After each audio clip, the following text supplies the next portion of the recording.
Hi there, everybody. This is Royello. And Sashimi. And we're here with Axel. He's our big chunkin' buddy. We got Portia over there. She's being a little skitty on the rug. She's been beating a sock up. Okay, guys, we are here to unbox the latest of the Capcom Figure Builder Monster Hunter series. This is Monster Hunter The Plus Volume 19. This is actually the first set that's going to feature Monster Hunter Rise monsters. Not you, Kezu. You've been around before. We got the Magnamollo, that Somnicanth. We got the Mizutsune. We'll just get to them as we get to them. So, I don't even know if gloves were a good idea for this, but I don't want to scare anyone with my fingers. And of course, this thing has like the worst. What are they? The worst flippin' box perforations ever. Yeah, I think we've had one work like well and open cleanly, maybe once. Yeah, I think it's been once. I try to do it clean, but it almost never works. Cause like even if you get it like perfect along one edge, you've got to kind of pull them apart a special way. You can't just like peel it like you'd expect to be able to. Cause you could tell that Capcom was like, we're just gonna have shopkeepers just tearing these things open anyway, so just make it out of whatever. I should honestly just come in from the top. Like they don't even work. Capcom, fix this, fix your paper. And then watch, they fix the paper and suddenly the figures would not be worth anything anymore. We're just gonna go in from the top, guys.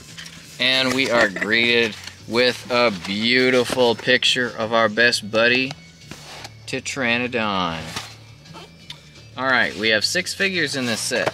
So what we're going to do is, out of respect for your time, we are just gonna look at the box real quick.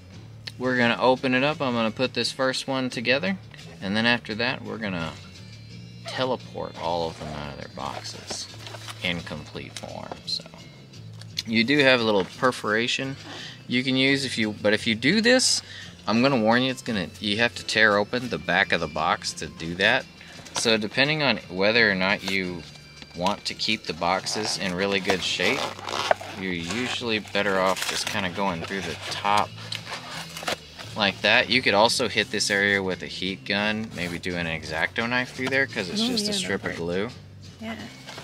So, there you go. That's just if you're the type of collector that wants to keep everything in one piece. Yes, we do. All these do come with a variant. Who can guess our variant? Who could it be? Focus, please. Who's that Pokemonster? Alright, so first off, here's the variant tail. You can probably guess right off by the tail or the beautiful purple they are using. We have Portia down here kind of figuring out the table. So, there is... That is a nice purple. It is.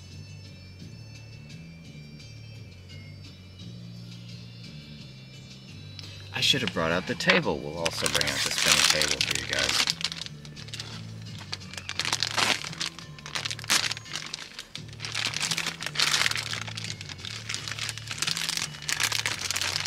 And the first one's Magnamollo. Seems really lucky. Magnamollo right off the bat. He looks really similar to the Magnamollo that comes as an Amiibo, but I mean that's kind of his signature pose right there. As far as paint, he does look quite good. We've got really nice uses of orange and yellow. Good gradient between the orange, the yellow, the red, and then kind of pretty stark change into the purple, but that's pretty much how he actually looks. Honestly, I I really like the way this looks, but I gotta say, I think I might like the Amiibo better. Yeah, I wish it was like closer by. I could grab it and we could compare. So we've actually got some really cool gloss and look on the scales here. Sorry about the zoom. Our camera seems to be really good with people and fleshy things, but not quite so much with plasticky things. Figure Builder always has these really cool stands with holes all over them, so you can kind of put him everywhere, even if you want to do it completely wrong like I just did. So there we go. We're just gonna have him stepping off into, we'll just pretend that, you know, he's just got like an invisible basketball there or something. He's ready for a game. And I did just realize that this new camera doesn't have an easily identifiable pause feature, which I completely forgot about. Uh-oh. It's okay, we'll just have to merge them. We'll be back. So Sash went and grabbed our Amiibo just for a little comparison, and he does look more realistic. Sash pointed out in this, the Figure Builder. But I don't know, there's just... I kind of like the sculpt better on this one, and the clear parts. Yeah, it's cleaner. He's also quite a bit bigger. Yeah. And he does have the flames. So, I mean, the Amiibo's definitely got some points over the Figure Builder in this case, I would think. Unless you're just really into the more realistic look. It would be nice if they would have added the flames to him, though, for sure, so... We'll go ahead and toss him on there. As for our next one, we've got our next clear piece. We will just toss the tail in. Can't really guess what that one is, can we? Our next monster, though, is not necessarily a Rise monster, but he is certainly interesting, as he is ugly. One of the classics from all the way at the beginning of the series, the old Kezu.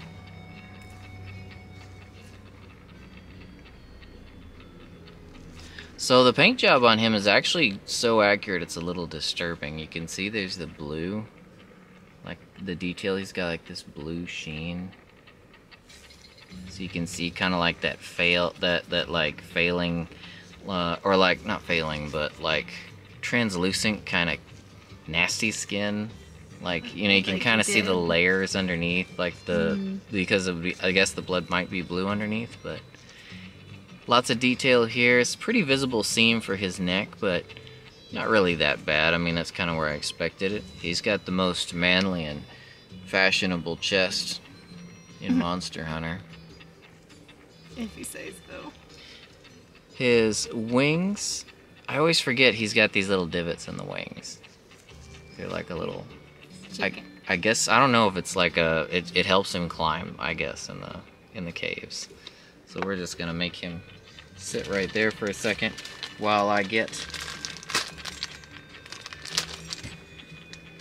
the rest of his stand out. And unfortunately, I don't know if we're gonna be skipping through every part of this because they're actually in big pieces, so it shouldn't take long to pop each one of them out. And until we figure out the pause features on the new camera, it's going to take us forever to edit. So we have a hole right in that special area there. And then we have a prop for his neck. So we're just going to put that right there. His leg in there. And then I guess we just throw that under there. And boom.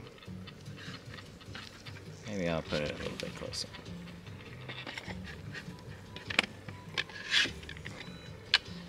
Not my favorite monster. Yeah, not mine either. But he's got a cool pose. He's got a nice dynamic pose. He looks different more. He looks a lot different than the other ones in the set. So we'll go with that. He's cool. You're fine, Kezu. You're fine.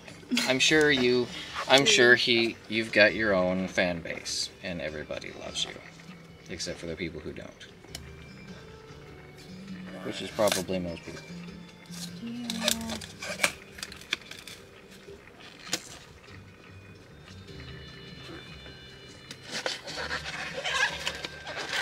Lots of squeaking happening. Okay. Next part we have... Leggy. We got some legs. Oh, it's Tidranodon. What did you say this dude is? He's a platypus. Platypus? And what is your reasoning to platypus? He's a platypus. So cute. Look at his little feet. Oh. And his little toe beans. Look at him. He's already like... High five. High five, or he's got the stiff arm so he can keep the paparazzi at bay. Like, no pictures, no pictures. No. He just goes by, no Magnamollo. no Kazoo, no. Or maybe he's gonna pet Kazoo. Good Kazoo. So he's got a lot of interesting details. Like, they did a really good job with the paint on his belly. Like, it looks really like actual mud. It actually, like, from there just straight up looks like a dirty egg, like a muddy egg. He's got great details in the moss that lines his tail and his legs. The only major seams that appear to be visible are he's got one that kind of comes here behind his legs and up into the back of his coat. How did cat hair get there already?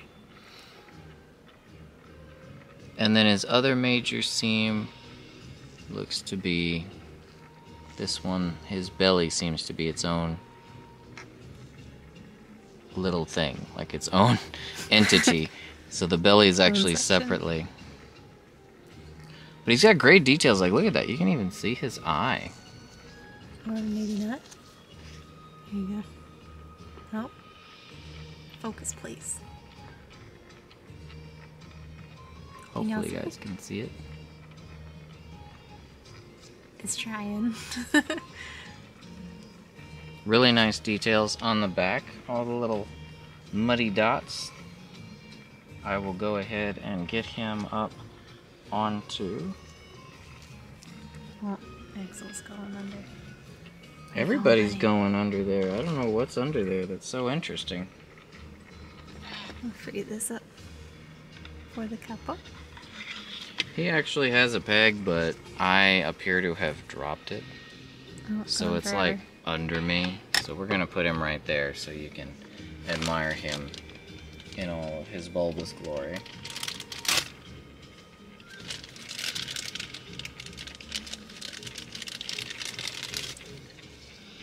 As for those legs, they are actually two pieces that tie together through his hips.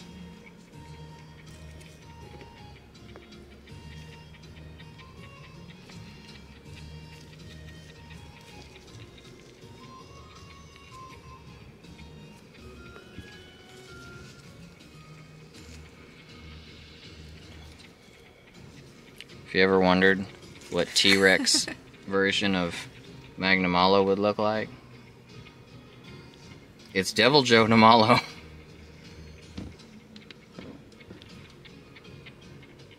That's a little frightening. Alrighty. Fourth monster we will be unboxing is coming out now. You've got an Axel sitting right behind you. Do what? What are you doing? Oh, I'm gonna take the light out. Hey, buddy? I know. Oh, you're leaving. Put it. Looks like up next we have Agnesom, or Axonom. Agnesom or... crap, I can't remember which way it was. It's either Agnesom or Axonom. I think it was Axonom. I think it's Axel. Usually I'm wrong though. So. I have to admit I did not fight this monster very often, except for very few items. I did like his style, but for some reason when I would fight him, like, I don't know, he didn't feel very interesting to me. Like, yeah, it's a very hard fight. I love the way he looks, but I wasn't a fan of the actual fight itself. He actually has really clean lines on him. He's almost similar to the Amiibo in clean design. Got really nice, clean lines and paint on the wings. You can actually see the scales. There's lots of detail in the fan on his head. You can see his eyes, beak. As far as seams, they actually do a really good job of hiding them. They have a lot of parts to use for that. He's got one here at the back of his head.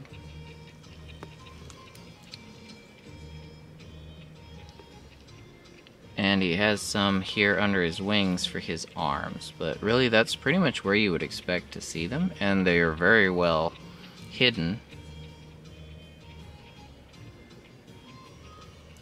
by the parts of his body. Nice details on the tail. And he's actually got a really good pose. I actually like he's doing the one leg crane pose, but it's the one where he's got his leg up, like the dancing pose, where he's going to start doing the slashing jump, or the slashing sweeps that he does. As far as stand, really all he has is just a little leg there to attach him with. We'll put him right in the center.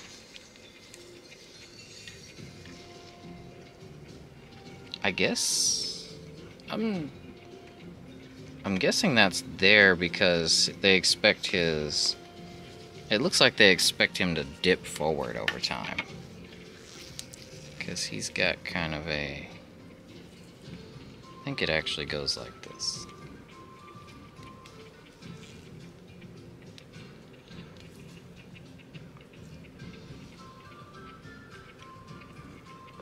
Maybe not. You know what? We'll figure it out later. For now, he's got a stand point right on his foot. We're going to utilize that.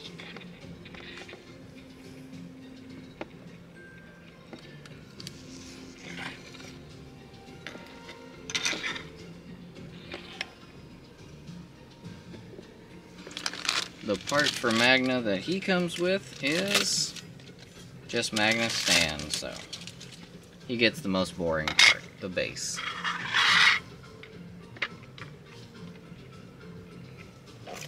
Second to last, I think we're going to start getting into the ones I was waiting for. Yep, next up we have Somnicanth. Oh, sleepy boy. Somnicanth, in my opinion, was pretty much the punching bag of Rise, but I really liked his design, and I liked where they were going with the fight. Like, he had a lot of interesting tricks that I think Somnicanth's... I think his potential is going to be waiting for us in Monster Hunter Dawnbreaker? Or Sunbreak? I can't remember the name of it. Dawnbreak or Sunbreak. The G rank. We all know it's G rank. I think once he gets into G rank, he's going to get the extra moves that are going to make full use of Somnicanth. And they didn't hold any... They held no bars when it came to his figure. I love that he's got the fully extended. Yeah, it's a nice pose. Yeah, the fan is fully extended so you can see the entirety of his head fins. They've got these really nice little, like, alcohol blended lines to cover the patterns that are in them too, as well as veins. Yeah, kind of gives him like a wet look. His tail is huge. Like, it's like they really put a lot of size into it. Like, you can really see the size difference between his actual back fin and his body, because he makes a lot of use out of that. Really good scales, the scale designs going up the sides of his belly. And the purple they used against the yellow and the orange here looks really nice. I think they did a good job with him. As far as seams, there is one that's obviously holding his head fin in. Right here. But, I mean, as long as you're not, like, actually just looking straight down at it, it's pretty unnoticeable. There is one at the base of his neck that's visible from the sides, but not so much the front. And it looks like there's another one here at the base of his bootay. But he is a really good looking one. Or she.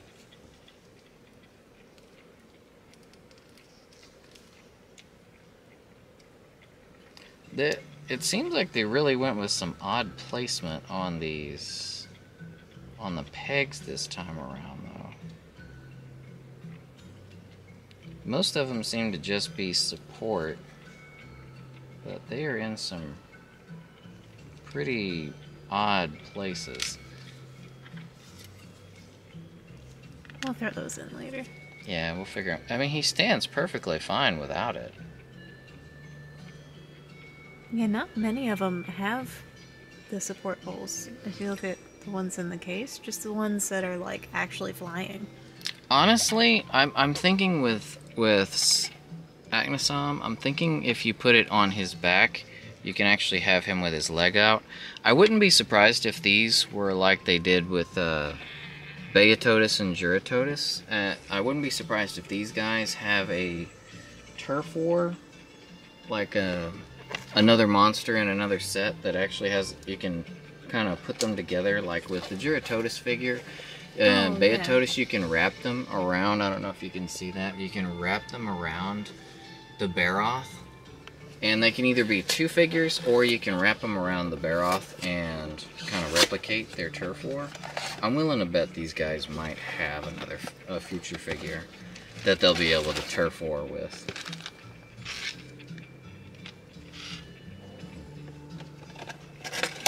Alrighty, we are down to our last... Oh, we forgot for the last one. Somnicant came with Magnamollo's... one of his arms. So we'll attach that real quick. Looks like... this one here. That's right. His basketball arm. Hmm.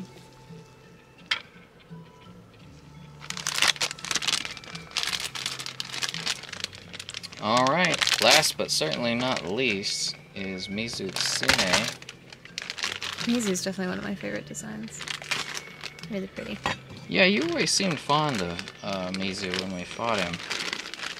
He looks like a truck, but he's pretty. The funny thing is when he was first introduced, Mizu, in my opinion, was by far the weakest of the Fated Four. Yeah, he was really easy, but not in Rise.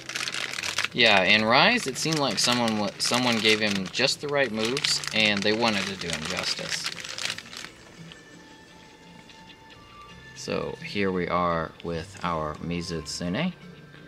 He has a very, very noticeable sheen, like a almost completely silver paint job. Kind of pearlescent. Very nice mixture of the seams. There's one here over his shoulder, so it looks like his whole back and front legs are separate. There's a pretty visible one here on the neck. I hope the camera's picking up that sheen. It's kind of hard to tell. I'm sure it's doing okay. You can actually see each one of the spines is individual and very pokey. They want to tear my gloves to pieces. Now, I would say compared to, say, Mizu's creator model over there, this one definitely pales. But I mean, the creator model over there is also quite a bit more expensive and was made specifically for him. But this one is not bad. I would say this is probably the least impressive one in the bunch, outside of maybe Kezu, because I hate Kezu. But he so fits. shiny, though. He fits nice in the hand. So cute. He has a little peg here that goes straight into his heart. Probably like my sharp words about the fact that he's not very impressive. I think he looks fun. I like it.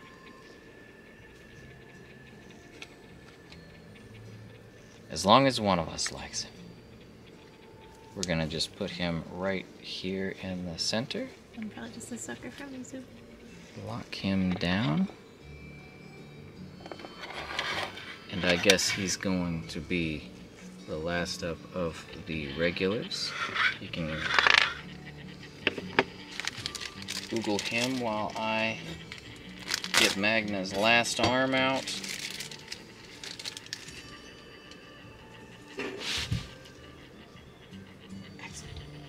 Axel's going crazy on the rug again.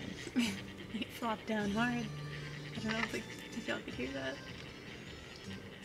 He's been smashing himself into our brand new rug all day because the rugs belong to the cats, not the humans. Alright, we have completed our purple, and somehow I like him better. Yeah, I do. Like that clear version better. He looks really nice. Like, that purple is awesome. he looks like a spectral copy of him. Oh, like if he could do like a shadow clone out of his flames or something. Mm-hmm.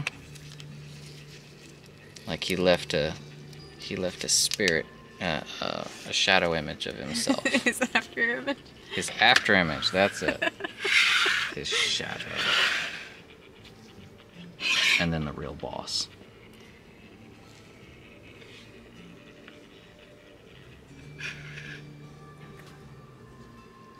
So there's all the Magnamollo your body has room for. I like his pose the best, though. It's hilarious. Yeah, I really like him. His beak is so cute. The beans. Will it focus on the beans? Please focus.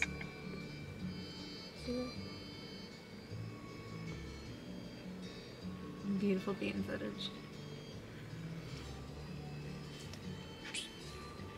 Alrighty guys, there you have it. This has been the Capcom Figure Builder Monster Series Plus Volume 19. This is our first major set from Monster Hunter Rise, the latest Monster Hunter game before Stories. I'm actually kind of hoping they take up some of this, some of the characters and such from Monster Hunter Stories 2 and bring them to Figure Builders, but only time will tell. They've done the Palicos in the past, so maybe we can hope.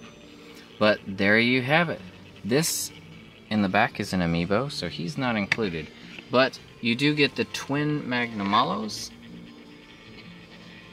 You get the Mizutsune. You get the Somnicant. You get the forever lovely White Sock Cave Monster Kezu. The best high fiber and Kappa, what'd you call it? Like a platypus. The Kaplatypus, Tetranodon, and everyone's favorite fiery flamingo yardbird, Axonom, or an Acnosom. If my dyslexia could ever let me figure that out. But there you have it, guys. Figure Builder Plus Volume 19. We hope you enjoyed it. If you've been on the fence about whether or not you're going to grab this, I believe it is still up on AmiAmi, probably Big Bad Toy Store, a few others. Hope this helped you out if you've been trying to figure out if you want to get it. As far as likes, subs, all that stuff is up to you. There's a cat in your chair. There is a cat in my desk chair. Way over there. That's the only one. I'll have to go over there. Oh, going on an adventure. As far as likes, subs, all that stuff, that's up to you. What we do ask for around here, though, is, if it's within your means, consider adopting or rescuing an animal. You're late, Axel. ASPCA.org, petfinder.com. You can also Google your local rescue and adoption options. If you can't bring an animal home with you, there's other ways you can help out those animals in need. You can also go volunteer and still spend time with the guys, or you can donate money, blankets, clothes, sheets, office supplies, all kinds of stuff. Google your local shelters, see what they need. Probably got something they could use. Yep, so if you've got love to give, love to show, There's plenty of ways to give it, plenty of ways to show it, and unfortunately there's plenty of animals out there who could use that love. So show them what you got, and speaking of love, guys, we love you. Remember, buy your fun, not your fam. Adopt, don't shop. See you next time. Bye-bye.